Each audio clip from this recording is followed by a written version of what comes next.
Imagine generating figures like this, or even this, only spending 1 hour every single day. Yes.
A computer. So first things first, Forex trading. What is Forex trading? Forex trading is basically the buying and selling of different currencies, right? So each and every single country has their own currency. I'm basically living in Nigeria and we're using the Naira.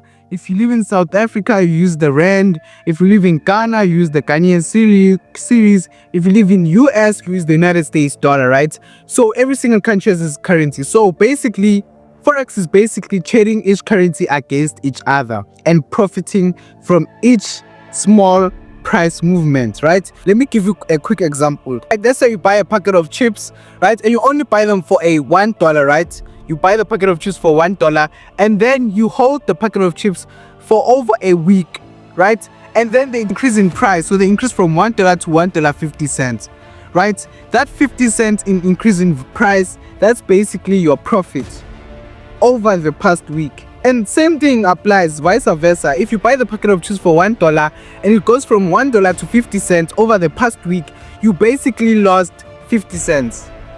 So that's basically what we do. We buy something and then we sell high, right? We buy something cheap and then we sell it at a higher price, or we could sell something for a higher price than it actually is.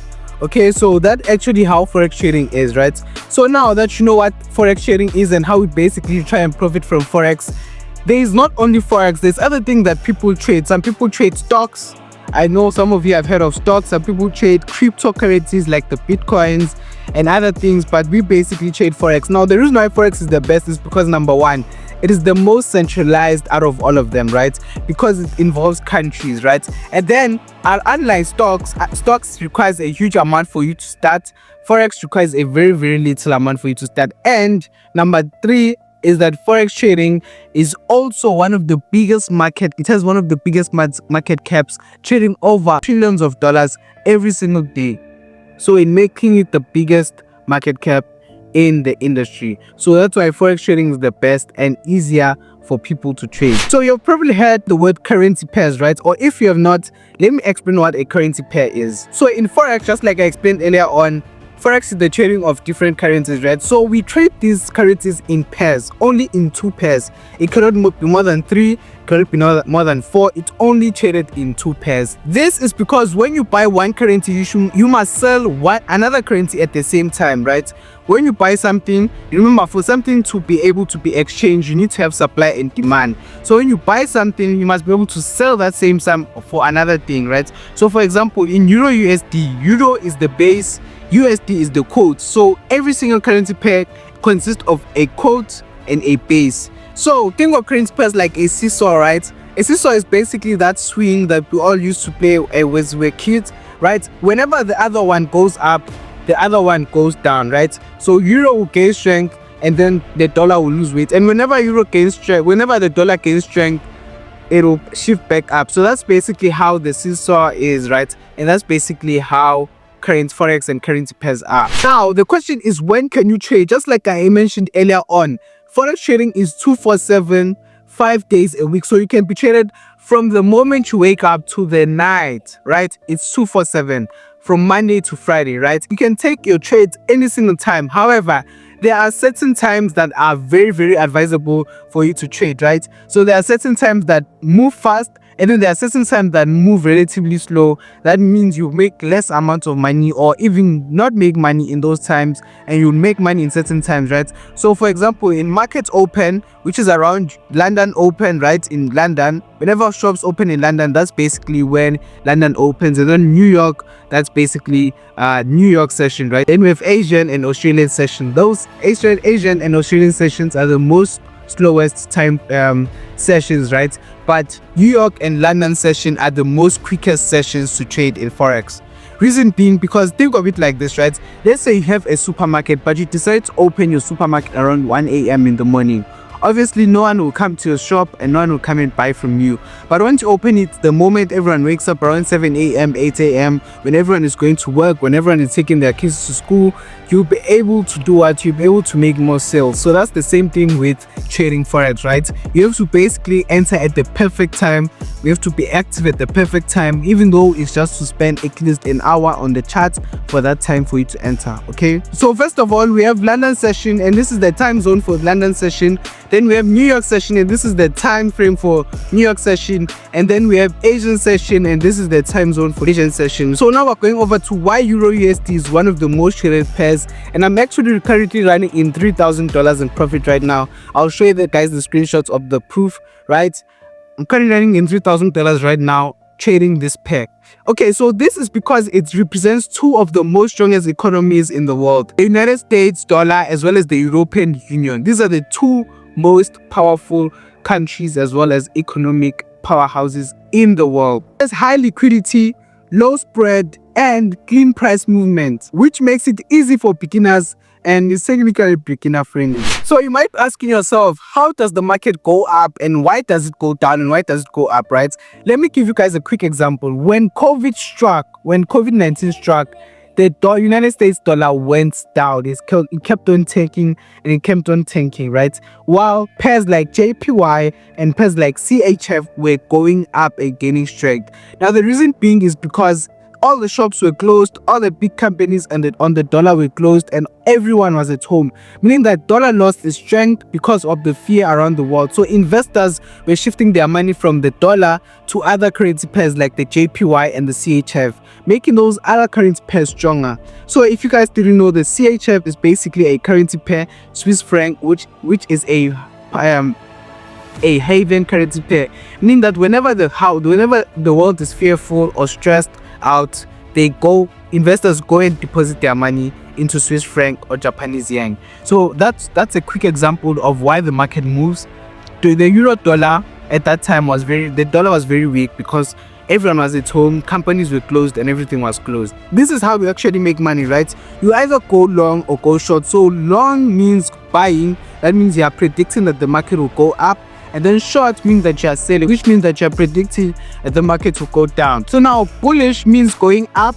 The word bullish was derived from the animal, the bull, because whenever the bull fights, it basically uses horns to pick up the opponent. And then you have bearish. Bearish means selling, and the word bearish was derived from the animal, the bear, because whenever the bear fights, it basically uses claws to try and bring its opponent down. So if I say I'm going long, I'm basically saying I'm climbing the hill, which is going up.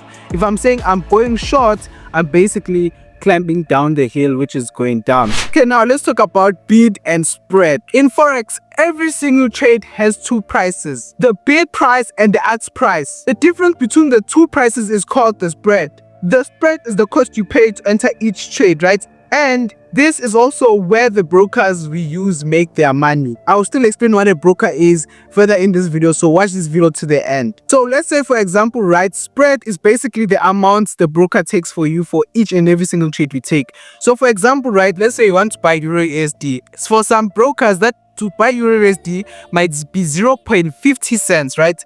And that's basically what they'll charge you. And then for some other brokers, that same trade, same pair would be $2, $3, $4, and that's where the broker matters, right? if you're looking for a broker, link in the bio so that you guys will get the best spreads ever to save up some money and be able to profit from each and every single trade. So the larger the spread, the more money the broker is making from you. So if that big spread, just know the broker is actually against you. So just like I said again, I repeat, link in the description. Okay, now we have two types of analysis, right? We have fundamental analysis and technical analysis. Now you might be asking yourself, Prince, why is this very important? Now this is important because this is actually what helps us predict which currency pair will be stronger against each other, right? So if you're going for EURUSD, you need these fundamentals to kind of predict which one will be stronger for you to be able to make money. So I'll start with what fundamental analysis is, right? So fundamental analysis focuses on economic data and news, right? And if you all know, news is kind of boring, but yeah, that's basically fundamental analysis. So fundamental analysis basically explains why pairs strengthen and also explains why pairs weaken over time, right? So if the dollar is weak, it will explain to us why it is weak, right? Now let's talk about technical analysis. Technical analysis basically using different chart patterns, using different tools from TradingView, using previous price movement to predict future price movement, right? So think of it like this. I like to think of it like this. Let's say we all know the famous Real Madrid, right? They have been winning back to back, right? So obviously, since we all know what Real Madrid has done, that's basically previous past performance. The same thing with forex trading, with technical analysis, it's previous price movement, okay, to predict future movement. So for example, since you know that Real Madrid has been winning for the past 5 matches, it's going to be easier for you to predict that in this next match against a small team, they will obviously win. The odds are in their favor. That's the same thing with trading forex, right? When euro versus the dollar has been gaining strength has been in an uptrend for over a week, for over a month. It will be much beneficial for you to go with buys instead of sells because the dollar has been stronger for a week, for 2 weeks, and that's basically the same thing. We're basically looking at a price previous movement to predict future price movement. So oftentimes the market moves before the news, so sometimes technical and fundamental analysis will follow technical analysis. So I do not use fundamental analysis that much, but I do see it as a very important thing, but I do not focus on it that much, right? And I've been able to generate so much money without fundamental analysis, right? With or without fundamental analysis. So as a beginner, all you have to learn is technical analysis for the meantime, and then as you progress, you can learn a little bit about fundamental analysis. Okay, now you might have been seeing these lines that every single trader on social media shows. Whether they're in a coffee shop, you'll see the lines and stuff. Whether they're in their expensive cars or anything, you'll always see these red or green lines every single time. Now, what are these lines? These are not lines, these are what we call candlesticks, right? So if you look closely in this body, right, I'll just put a picture of it right here. There is the top, the bottom, right? Those two lines there on the top are basically what we call the wick, and then that square rectangular box are what we call the body, right? So all these things together are called a candlestick, right? Now I'll do a separate video explaining what candlesticks are, and I have some videos that also cover candlesticks in my YouTube channel. So do yourself a favor and go and look at some of the videos, and more videos are coming for beginners. So candlesticks are basically a visual representative of what is actually happening in the economy between buyers and sellers, between the two currency pairs. So whenever you see these green candlesticks where in the EURUSD, we basically know that the base, which is euro, is stronger. Whenever I see these red candlesticks, we can basically know that the euro is weaker, making the dollar stronger. Just like I explained, it's like that thing we used to play around with when we were kids, okay? So what is a pip? A pip is the smallest measurable movement in a pair, right? So every time I treat pips, I treat them like a step, right? So think of you going to the supermarket, right? From one place to another to the supermarket, you obviously take steps. So are the pips, right? So from 1001 to 1051, that's basically a 50 pip movement or a 50 step movement. That's basically how I treat them. So from 1001 to 1101, that's basically a 100 pip movement, making this 100 pips. So every time price moves, it takes a pip, whether it's going up or down. So each movement, every single tick, every single movement is measured in pips. And if it moves to a certain extent, it will be measured according to the measurement of pips it has went, or the measurement of steps it has went. If it moves to the downside, it will be measured accordingly. So what is a lot size, right? So a lot of people make as if lot size are basically this difficult thing. No, a lot size is basically what determines how much you will make, right? So let's say, for example, I might enter, right, aim for 50 pips, that is 50 steps in the forex market, right, and then add a huge lot size because of my capital, right, or because of the way I trade. And then my students might add a smaller lot size, and then but aiming for the same 50 pips, and I'll come out making a significant amount than him because of the lot size. So a lot size is very important, because if you use a huge lot size bigger than your account, you will lose every single thing. But if you use a lot size that you're actually made to use, you'll be able to sustain your account and make subsequent amount of money, right? So how do you calculate your lot size? If you want to calculate your lot size, all you have to do is go to my FX book position size calculator, and then you basically calculate each lot size, right? You basically put the amount of money you have, how much pips you are risking, right? So it could be a 50 pip, right? And then you also put the amount you're willing to risk, and then it will calculate and give you the lot size you need to base to your MetaTrader 5, right? So speaking of MetaTrader 5, let me show you guys the 3 essential apps you guys will need when starting to start forex trading, right? The first app is going to be MetaTrader 5. This is where you're going to be placing all of your trades, right?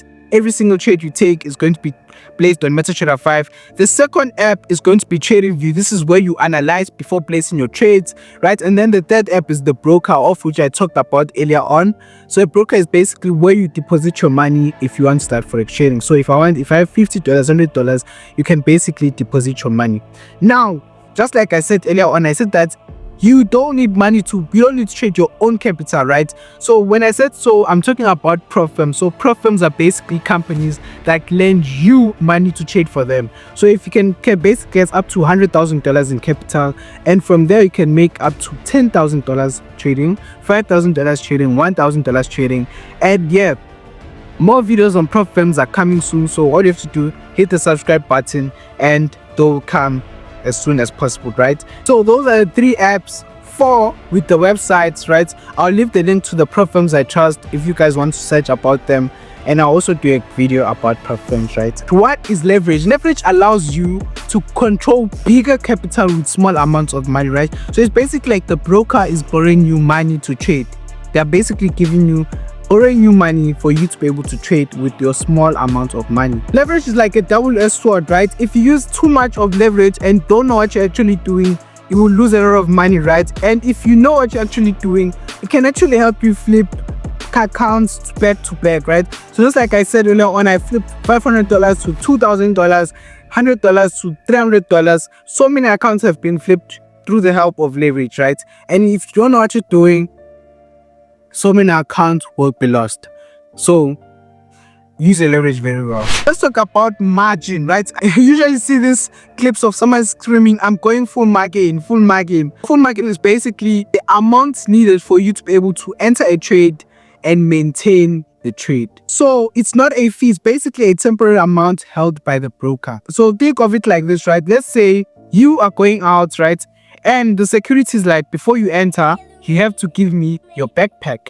So you hand over your backpack, and then once you go back out, he gives you back. Once you come out from the store, he will give you back your backpack and your other goods. That's the same thing with margin. Okay, so market execution. What is a market execution? Market execution is basically entering the trade right now, here, right now, right?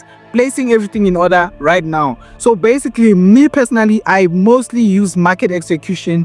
People in my Telegram know that. If you are from the Telegram channel, you already know that whenever I send a signal, we enter the trade at the get-go, right? So think of it like the next available bus, right? It's just right here, so we enter it right now.